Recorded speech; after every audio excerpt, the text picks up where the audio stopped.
आप देख रहे हैं इंडिया टाउन न्यूज, भारत की बात। नमस्कार, आप देख रहे हैं इंडिया टाउन न्यूज और मैं हूं आपके साथ सुधीर मिश्रा। स्वागत है आपका हमारे खास बुलेटिन राजधानी सरकार धानी में, जहां हम आपको छत्तीसगढ़ की महत्वपूर्ण खबरों से रूबरू करेंगे। तो चलिए बुलेटिन की शुरुआत करते हैं, लेकिन उससे पहले एक नजर आज की हेडलाइंस पर।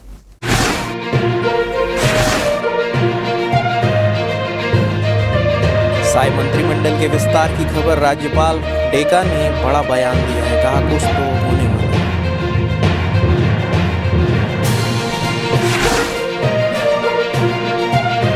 जिला प्रशासन की बड़ी कार्रवाई, 3 खाद्य दुकानों की बिक्री पर लगाई रोक, कई गंभीर मामलों में संलिप्तता पाई गई।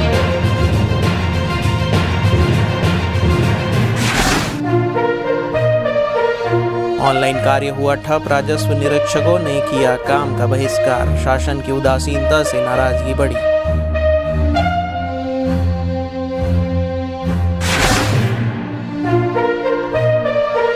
जेलों में अवैध वसूली पर हाईकोर्ट सख्त, डीजी जेल से मांगी विस्तृत रिपोर्ट, अदालत ने कहा भ्रष्टाचार की खबरें बेहद चिंताजनक। सांसद बृजमोहन अग्रवाल ने सीएम साय को लिखा पत्र, सरकारी भूमि पर ऑक्सीजोन और खेल मैदान बनाने की मांग, कहा राजधानी को हरियाली चाहिए, कंक्रीट के जंगल नहीं। तो चलिए खबरों की शुरुआत करते हैं राजधानी रायपुर से। साय मंत्रिमंडल के विस्तार की खबरों के बीच राज्यपाल रमन डेका का बड़ा बयान सामने आया है। उन्होंने कहा है कि कुछ तो होने वाला है। हालांकि मंत्रिमंडल विस्तार की जानकारी होने से इनकार कर दिया। राज्यपाल डेका जगन्नाथ मंदिर में भगवान के दर्शन के लिए पहुंचे थे। आपको बता दें कि सोमवार को विधायक अमर अग्रवाल और विधायक पुरंदर मिश्रा राज्यपाल रमन डेका से मुलाकात करने राजभवन पहुंचे थे। इसके पहले शनिवार को मुख्यमंत्री विष्णुदेव साय ने राजभवन में राज्यपाल रमन डेका से मुलाकात की थी। इस मुलाकात के साथ मंत्रिमंडल के विस्तार के कयास लगाए जाने लगे थे। इस पर राज्यपाल के ताजा बयान ने एक तरह से मुहर लगा दी है।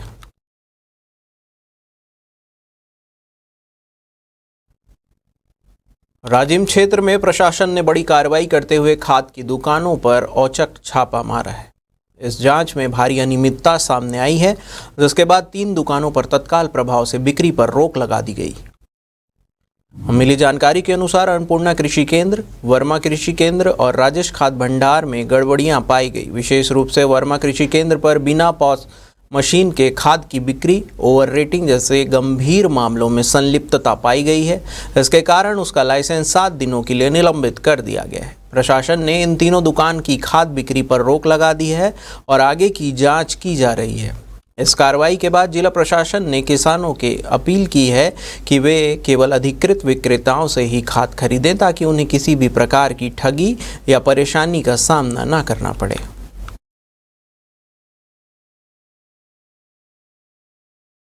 अगली खबर बिलासपुर से है।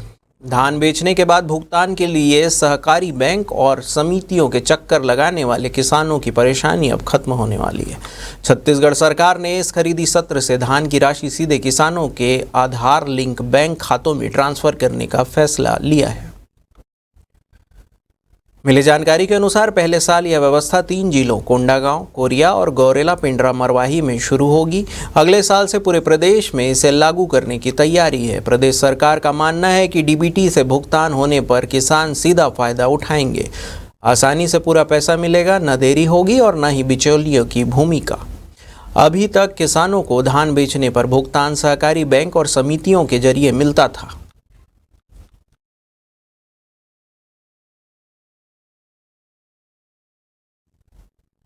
छत्तीसगढ़ में राजस्व निरीक्षकों ने मांगे पूरी नहीं होने पर ऑनलाइन कार्य बंद कर दिया है। छत्तीसगढ़ राजस्व निरीक्षक संघ ने अपनी मांगों को लेकर शासन को ज्ञापन सौंपा था। संघ का कहना है कि समय समय पर पत्राचार करने के बावजूद अब तक उनकी मांगों पर कोई सकारात्मक पहल नहीं हुई है, जिससे शासन की उदासीनता झलकती है।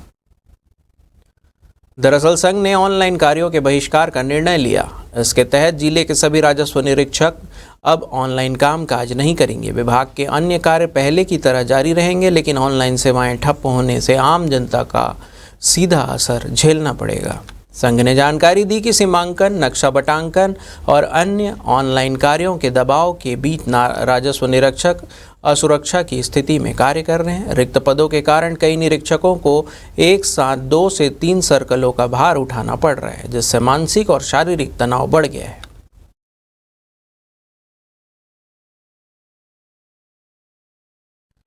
भारतमाला परियोजना के अंतर्गत रायपुर विशाखापट्टनम इकोनॉमिक कॉरिडोर में मुआवजा घोटाले के बाद भू अर्जन मुआवजा प्रकरणों को लेकर प्राप्त दावा, आपत्तियों व शिकायतों की जांच रिपोर्ट को लेकर रायपुर संभाग के आयुक्त महादेव कावरे ने सोमवार को समीक्षा की।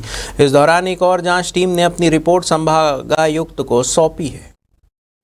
आपको बता दें कि इसके पहले एक टीम द्वारा रिपोर्ट सौंपी जा चुकी है, जबकि 2 टीमों की जांच रिपोर्ट अभी नहीं आई है। इस पर नाराजगी जताते हुए संभागायुक्त ने संबंधित टीमों को अपनी रिपोर्ट जल्द से जल्द प्रस्तुत करने को कहा है, ताकि आगे कार्रवाई की जा सके। गौरतलब है कि संभागायुक्त ने भारतमाला परियोजना के तहत भू अर्जन मुआवजा प्रकरणों के संबंध में नए सिरे से दावा आपत्तियां मंगाई गई थी।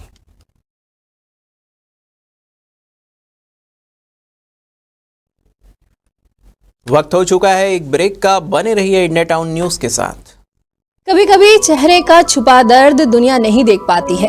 दाग, मुहासे, झाइयां सब आपके आत्मविश्वास को कम कर देता है, पर अब नहीं, क्योंकि Rukhsana glow and fair face pack जो दे आपकी स्किन को वो प्यार जो सिर्फ प्रकृति दे सकती है।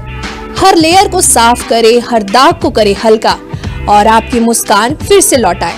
Because you deserve to glow naturally. Rukhsana herbal beauty product Amazon, Meesho और फ्लिपकार्ट में भी उपलब्ध। अब खबर आपकी उंगलियों पर, हर खबर पर हमारा नजरिया। इंडिया टाउन न्यूज, भारत की बात।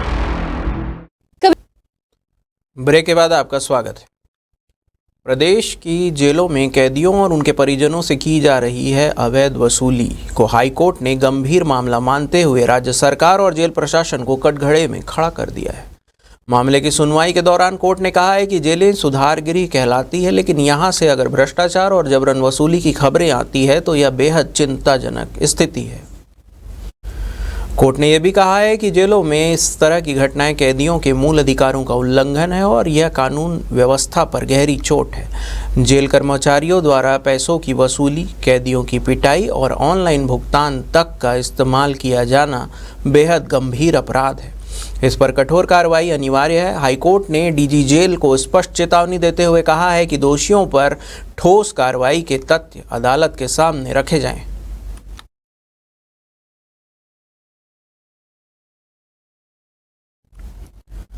छत्तीसगढ़ में एमबीबीएस काउंसलिंग को लेकर सोशल मीडिया पर उठ रहे सवालों पर चिकित्सा विभाग ने स्पष्टीकरण जारी किया है। दरअसल छत्तीसगढ़ के एक मूल निवासी ने आरोप लगाया है कि नीट परीक्षा पास करने के बाद एनटीए की लिस्ट में छत्तीसगढ़ के मूल निवासी जिन छात्रों का नाम नहीं है, उन्हें डीएमई छत्तीसगढ़ की मेरिट सूची में स्थान दिया गया है। इस मामले में चिकित्सा शिक्षा विभाग ने कहा है कि 26 जुलाई 2025 को जारी एलिजिबिलिटी लिस्ट एनटीए से प्राप्त लिस्ट है, जिसे केवल छात्रों की सुविधा के लिए प्रकाशित किया गया था। साथ ही स्पष्ट किया गया है कि इस पर कोई दावा आपत्ति नहीं लिया जाएगा। अंतिम मेरिट सूची आवेदन प्राप्त होने पर ही बनती है, जो कि अभ्यर्थी द्वारा राज्य के आवेदक में भरे गए निवास श्रेणी संवर्ग के आधार पर जारी होती है। इसी आधार पर आवंटन किया जाता है, न कि एनटीए लिस्ट के आधार पर।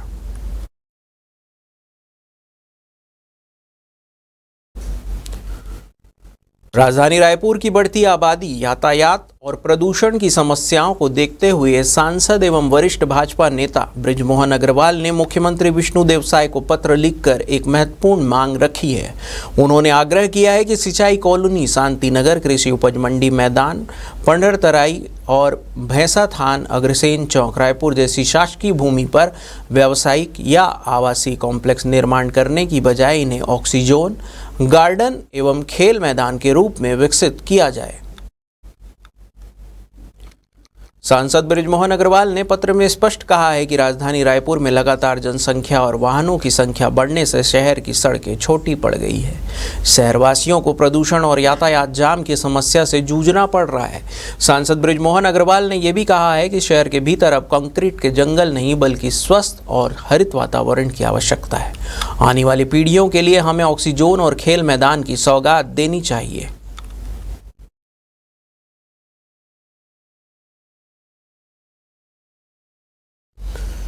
छत्तीसगढ़ विधानसभा के अध्यक्ष डॉक्टर रमन सिंह नई दिल्ली के प्रवास पर हैं। उन्होंने यहां प्रधानमंत्री नरेंद्र मोदी से सौजन्य भेंट की।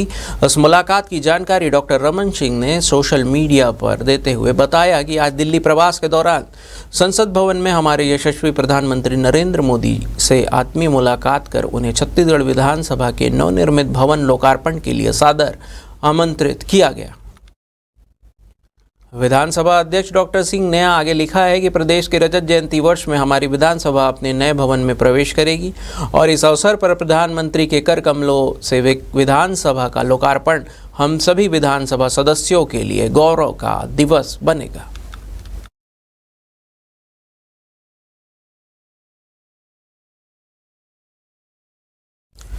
छत्तीसगढ़ के अधिकारी कर्मचारियों के लिए बड़ी खुशखबरी है। मुख्यमंत्री विष्णुदेव साय ने छत्तीसगढ़ के अधिकारी कर्मचारियों के लिए 2% महंगाई भत्ता बढ़ाने की घोषणा की है। अब यहां के अधिकारी कर्मचारियों को केंद्र के बराबर 55% महंगाई भत्ता मिलेगा। मुख्यमंत्री विष्णुदेव साय ने कहा है कि भारत सरकार के अधिकारी कर्मचारियों को 55% महंगाई भत्ता मिल रहा है। हमारे राज्य के कर्मचारियों को 53% महंगाई भत्ता मिल रहा था। इसे देखते हुए हम भी छत्तीसगढ़ के अधिकारी कर्मचारियों के लिए महंगाई भत्ते में 2% की वृद्धि कर दी है। अब 55% महंगाई भत्ता दिया जाएगा। सीएम ने कहा है कि भविष्य में दीपावली का त्यौहार है, प्रकाश का पर्व है, ऐसे में अधिकारी कर्मचारियों को बड़ी राहत मिलेगी।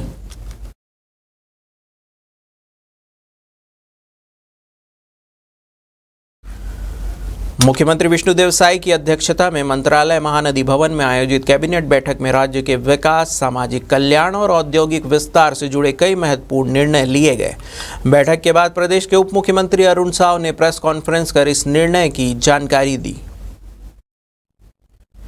कैबिनेट ने निर्णय लिया था कि नवा रायपुर में सूचना और प्रौद्योगिकी उद्योग की स्थापना के लिए 90 एकड़ भूमि रियायती प्रीमियम दर पर आवंटित की जाएगी।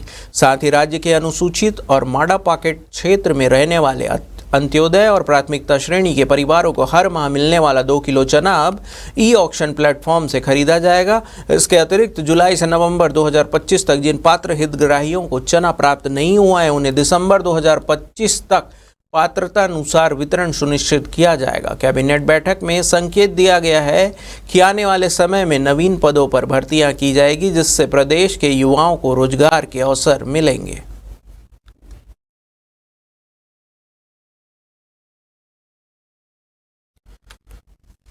हमारे खास बुलेटिन राजधानी सरकारधानी में फिलहाल इतना ही। तमाम खबरों के लिए बने रहिए इंडिया टाउन न्यूज के साथ। नमस्कार। आप देख रहे हैं इंडिया टाउन न्यूज, भारत की बात।